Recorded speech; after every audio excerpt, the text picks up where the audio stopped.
There's no feeling more intense than starting over. If you deleted your homework the day before it was due, as I have, or if you left your wallet at home and you have to go back after spending an hour in the commute. If you won some money at the casino and then put all your winnings on red but it came up black. If you got your best shirt dry cleaned before a wedding and then immediately dropped food on it. If you won an argument with a friend and then later discovered that they just returned to their original view. Starting over is harder than starting up. If you're not ready for that, like if you've already had a bad day, then what you're about to go through might be too much. Feel free to go away and come back. I'll be here. Alright, thanks for coming with me on this trip. I'll understand if you have to take a break at any point. Just find a safe place to stop and quit the game. Don't worry, I'll save your progress, always, even your mistakes. This game is a homage to a free game that came out in 2002, titled Sexy Hiking. The author of that game was Jazzuo, a mysterious Czech designer who was known at the time as the father of B games. And B games are rough assemblages of found objects. Designers slap them together very quickly and freely, and they're often too rough and unfriendly to gain much of a following. They're built more for the joy of building them than as polished products. In a certain way, Sexy Hiking is the perfect embodiment of a B game. It's built almost entirely out of found and recycled parts, and it's one of the most unusual and unfriendly games of its time. In it, your task is simply to drag yourself up a mountain with a hammer.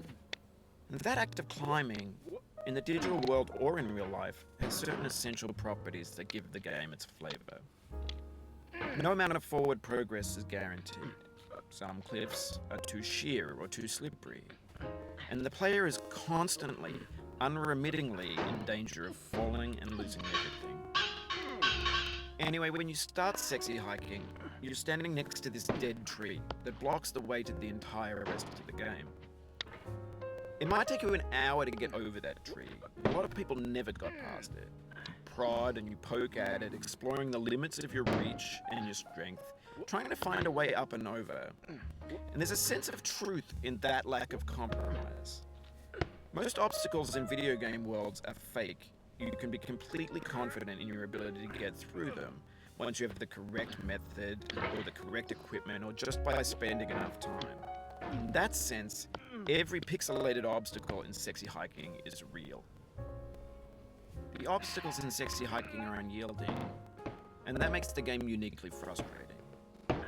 But I'm not sure Jazzuo intended to make a frustrating game. The frustration is just essential to the act of climbing, and it's authentic to the process of building a game about climbing.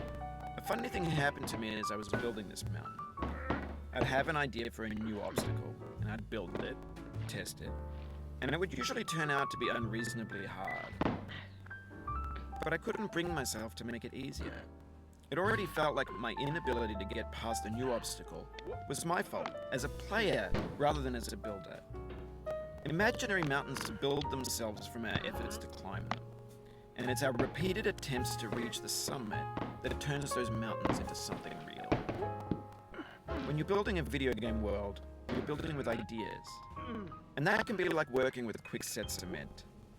You mold your ideas into a certain shape that can be played with, and in the process of playing with them, they begin to harden and set until they're immutable, like rock. And at that point, you can't change the world. Not without breaking it into pieces and starting fresh with new ideas.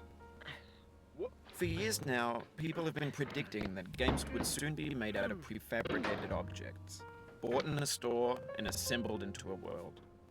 And for the most part, that hasn't happened, because the objects in the stores are trash.